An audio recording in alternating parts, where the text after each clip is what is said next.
Good morning, everybody. This is Sean Copeland. Today is Saturday, November the 5th, and welcome to another brand new and very exciting edition of the Kingdom Driven CEO.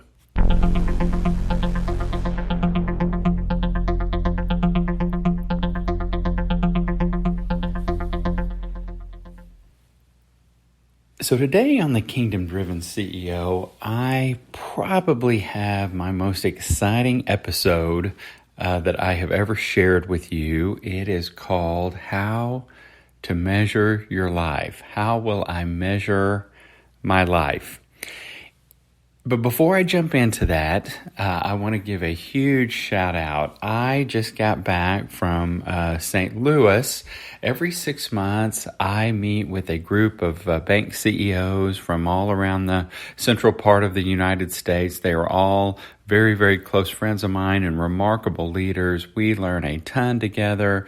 We laughed. We absolutely had a great time. So I want to give a shout out to my buddies, Doug from Missouri, Lee from Iowa and Illinois, John from Kansas, Tom from Illinois, Dave from Texas, Al from Montana, Ray, our facilitator, is also from Kansas, and we missed Allison, who is from the Wichita, Kansas area as well. These are all just amazing people, and I always feel so refreshed and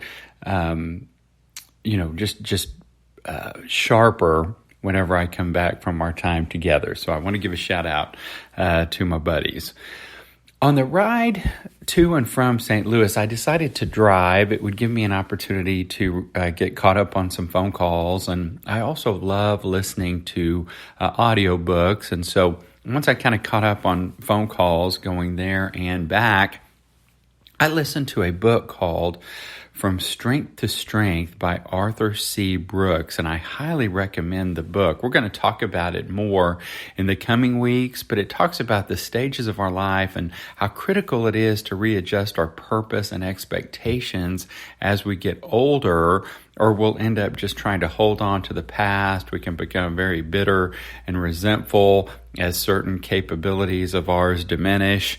And as we get older, we got to stop focusing so much on ourselves and begin focusing on mentoring others in order to experience maximum fulfillment and satisfaction. It was a game changer for me. And if you'll join me next week and probably the week after, I'm going to talk more about this because I think it has tremendous impact on the way that we would live our lives. But in the book, Arthur Brooks references a YouTube video by Harvard professor Clay Christensen. And I am a huge Clay Christensen fan. And he talked about this video and how Clay talks about measuring your life. And so I wrapped up listening to this book From Strength to Strength. And so I had a little bit of time before I got home. So I switched over and listen to this video, and it is fascinating, and I want to share some of the things that I took away with you today on how should we measure our life. And before I do, let me just give us a couple of takeaways. One, back to my CEO study group, if you are in business leadership and you don't have a mastermind group that you get together with on a regular basis, I highly recommend that you do that. It opens up your mind to new possibilities. You learn so much. And if you don't get a way to work on your business, if you're always in the business, I strongly encourage that as well. And then finally, the concept of listening to or reading on a regular basis a new book. I'm more of an Audible book listener, and I try to listen to a new book every week. And it's just amazing what you can learn and how you can grow by reading or listening to books. Speaking of which, my good friend Mick Skuvanek and I just launched a new book. If you're interested, it is called 3 Strands. The website is the number 3strandsbook.com, 3strandsbook.com. I think you would really love it if you're interested. Okay, enough of that. Let's move into what we learned from Clay Christensen, because it is amazing. So Clay talks about how a theory is a statement of what causes what, this causes that, and why. And he said these theories help us understand economies, industries, companies, teams, and people, and the way that we act the way that we do, why we act the way that we do. For example, he developed a theory called jobs to be done. He said people don't really go buy products because they like the product. They really buy a product because they need a job done. To sell something, we really need to understand the job that we are being hired to do, which is really a very good point. And he uses an example of a milkshake. He said he had studied a McDonald's.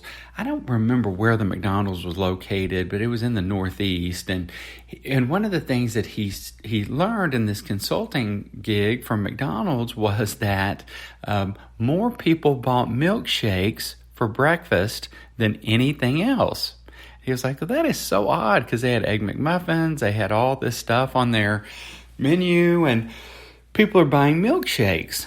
And the reason that they learned that they bought milkshakes is this was a commuter town. Most everybody had to drive about 30 minutes into the city to work, so they would always stop there on their way in.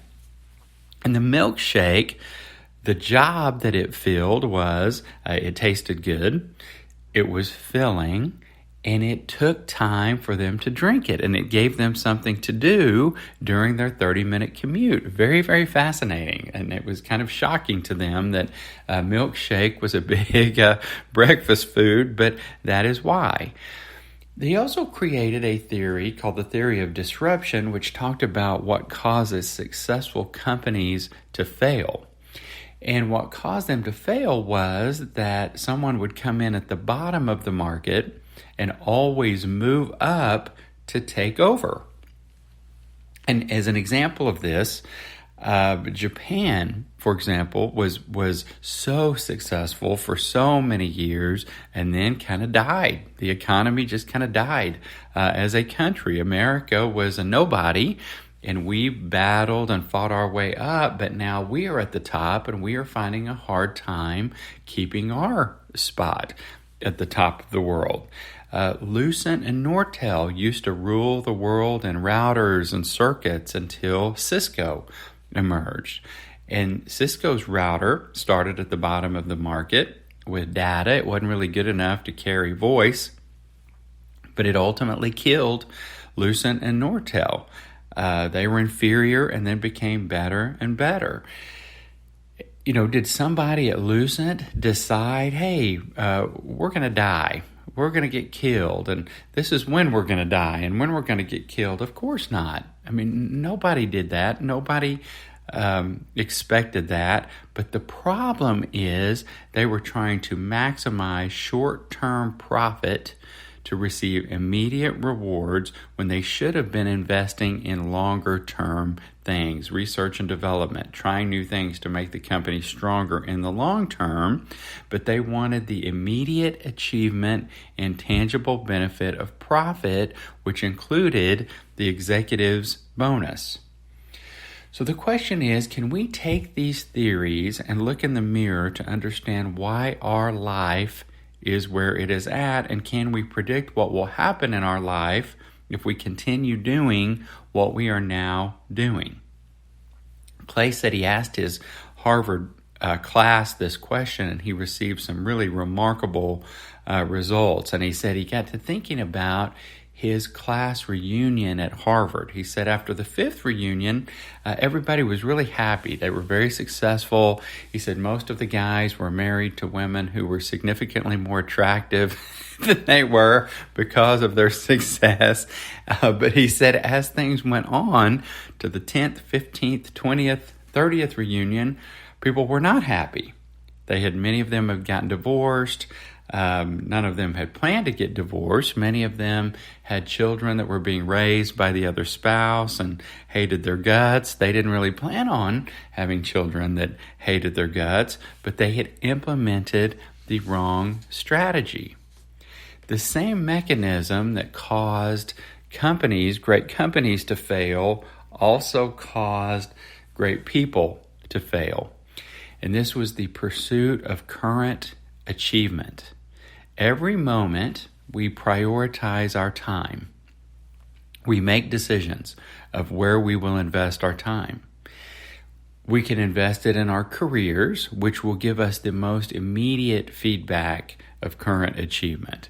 You land a big deal, you get a bonus, you get a promotion, you get a raise. It's an immediate stroke to our ego. Maybe we're driven by fear. Maybe that immediate feedback is that we're afraid, we don't want to get fired, so we put more and more focus on our career, and that hour that we should have left to go to our kids' ball game, we decided to stay and work instead. And this is a decision that we make, okay? This is not something that is forced upon us. We create boundaries in our lives. We make the decisions in our lives. The problem is raising kids or investing in a strong marriage or investing in our friendships does not provide any immediate feedback or achievement. Now, hanging out with friends like we did this weekend certainly gave great immediate feedback. I laughed and I drove home feeling better. But normally, these results are seen in the very, very long term. Like Cisco, we invest for decades to see the result of our work. We see this in the famous Stanford marshmallow experiment, if you've ever seen it. I encourage you to look it up online.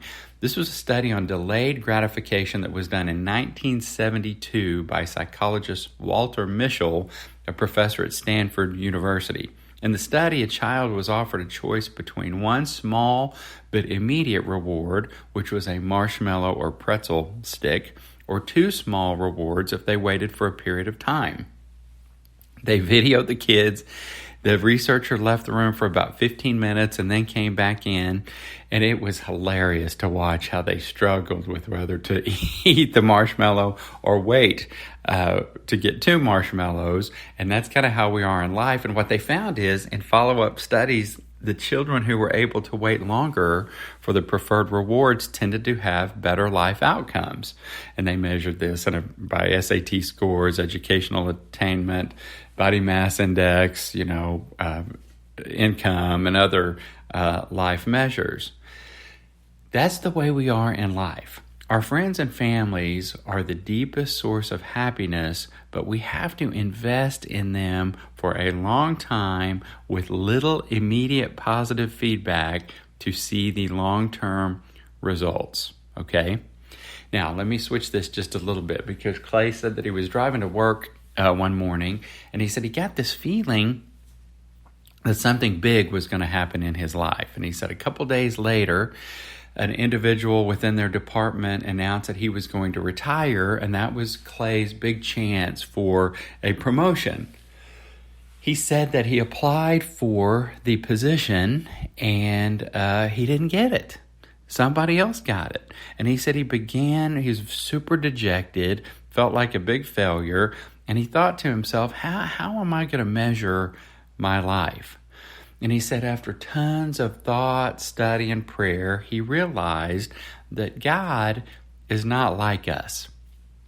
He doesn't employ accountants or statisticians. He doesn't have a finite mind like we have. When people, because we have a finite, limited mind, we tend to aggregate things into categories. So in business, we might look at total cost and total revenue. We'll compare these numbers to last year's numbers, and if they're better, then we were successful. If they're worse, we were a failure. And we just did that. We just looked at numbers in our bank study group up in St. Louis. And, maybe my bank, grows the most, but Doug's bank or John's bank are the most efficient, so we're trying to measure who is better based upon these numbers, but that's not the entire picture. Our minds are just limited, so that's all we have the ability to look at. This choice of measurement is a really, really big deal, because in a company, for example, how you measure success is critical. So it might be profit versus innovation. making money versus changing lives.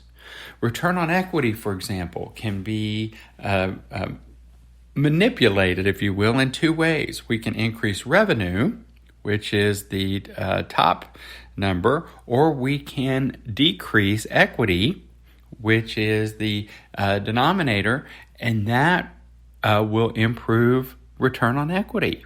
Well, decreasing equity is not necessarily a good thing. That increases risk and leverage within the company, but it does improve that one singular measure that is used so often. So the number you use is extremely, extremely important.